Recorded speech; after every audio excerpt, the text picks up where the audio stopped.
Bukan berarti Tuhan itu mengendalikan kita seperti robot, tidak. Tapi Tuhan dengan sangat lembut akan mengarahkan kita. Secara perlahan akan mengarahkan kita kepada jalan yang benar.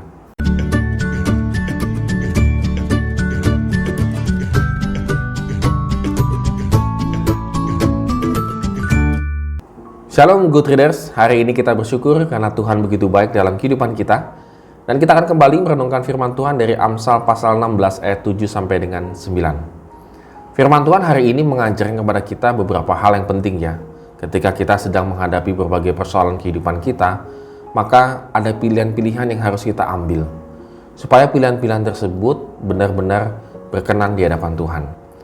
Yang pertama adalah di ayat yang ke-7. Penekanannya adalah Tuhan berkenan kepada jalan seseorang. Ketika kita berhadapan dengan jalan yang kita pilih, artinya cara-cara yang kita tempuh, hari ini kita mau ngapain, perencanaan kita, dan seterusnya, maka itu harus kita bawa dulu kepada Tuhan, supaya Tuhan itu berkenan. Maka ketika Tuhan itu berkenan, maka jalan di depan kita itu akan menjadi lancar. Mungkin kita akan berpikir, nggak lancar-lancar amat, ada juga halangan kok. Betul, Amsal mengatakan musuh, ada musuh juga. Kita mungkin sudah berbuat baik, kita sudah melakukan perencanaan, ataupun kita sudah, boleh dibilang mengikuti prosedur, misalnya begitu ya. Tapi ada aja kesulitan-kesulitan yang kita hadapi. Tapi Amsal mengingatkan kepada kita, jangan khawatir. Kalau jalan itu berkenan di hadapan Tuhan, maka Tuhan akan melancarkannya. Maka rintangan musuh itu akan hilang. Tuhan yang akan membuatnya menjadi jalan itu lurus. Jadi Good Readers, kita melihat di sini bahwa kita pasti akan menghadapi jalan yang berliku-liku, banyak sekali rintangan dalam kehidupan kita ini. Namun jangan khawatir kalau hidup kita selalu berkenan di hadapan Tuhan. Yang menjadi persoalan adalah ketika hidup kita ini tidak berkenan di hadapan Tuhan. Maka jalan yang kita tempuh itu ada aja jalan masalah-masalah yang muncul, akhirnya kita berhenti di tengah jalan. Amsal mengatakan jangan berhenti di tengah jalan. Justru kita harus kembali lagi hidup di dalam Tuhan supaya jalan kita ini tetap lurus dan lancar.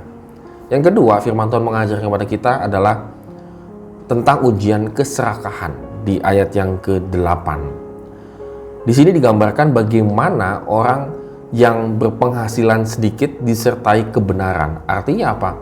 Cara-cara dia mendapatkan uang penghasilan memang sedikit di mata dunia. Tetapi bagi Tuhan itu adalah sungguh luar biasa kayanya. Karena untuk menjalankan kebenaran itu sulitnya setengah mati. Daripada orang berpenghasilan tanpa keadilan, artinya dia tidak peduli. Yang penting saya untung besar, orang lain rugi besar, saya nggak peduli. Jadi kita bisa membayangkan orang yang mencari uang gitu ya, dengan cara-cara yang demikian. Kita bisa merenungkan juga dengan pekerjaan kita, dengan penghasilan kita, dengan bisnis kita dan seterusnya. Apakah itu ya betul-betul kita dapatkan sambil disertai kebenaran, atau malah membuat hidup kita semakin jauh dari Tuhan?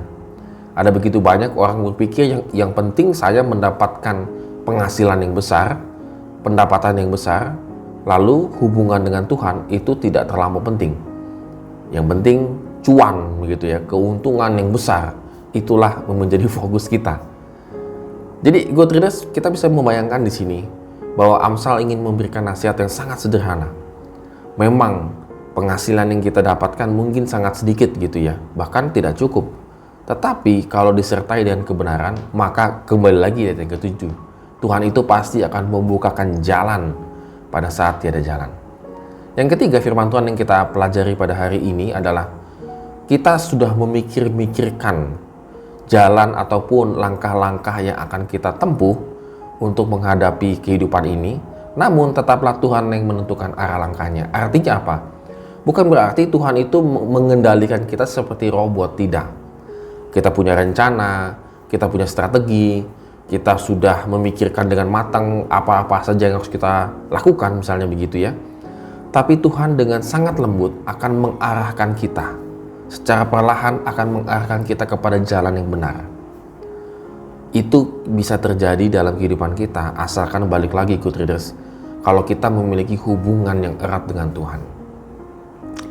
Kita seringkali di tengah jalan baru sadar, aduh, jalan saya salah ini. Aduh, cara-cara saya ternyata salah ini, membuat saya menjadi rugi dan seterusnya. Ya, karena kita tidak menjalin hubungan yang intim dengan Tuhan dari awalnya. Sehingga Tuhan itu tidak bisa, bukan tidak bisa ya, boleh dibilang gitu ya.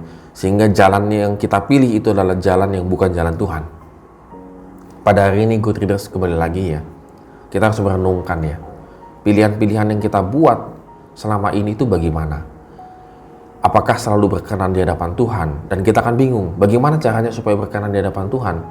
Adalah gampang sekali menurut saya. Bawalah pilihan-pilihan itu di hadapan Tuhan. Dan tanyakan kepada Tuhan, apa yang harus saya pilih? Supaya saya hidup di dalam kebenaran, supaya saya berkenan di hadapan Tuhan, dan saya selalu diarahkan kepada Tuhan. Diarahkan oleh kepada jalan Tuhan begitu ya. Nah, Good Readers, pada hari ini kita bertanya kepada Tuhan, pilihan yang apa yang saat ini sedang kita pilih ini, apakah berkenan di hadapan Tuhan? Disitulah pergumulan kita. Supaya kita selalu terus intens bergumul bersama dengan Tuhan. Sehingga Tuhan yang akan mengarahkan hidup kita perlahan namun pasti sesuai dengan kehendak-Nya. Amin. Kiranya Tuhan memberkati kehidupan kita hari ini.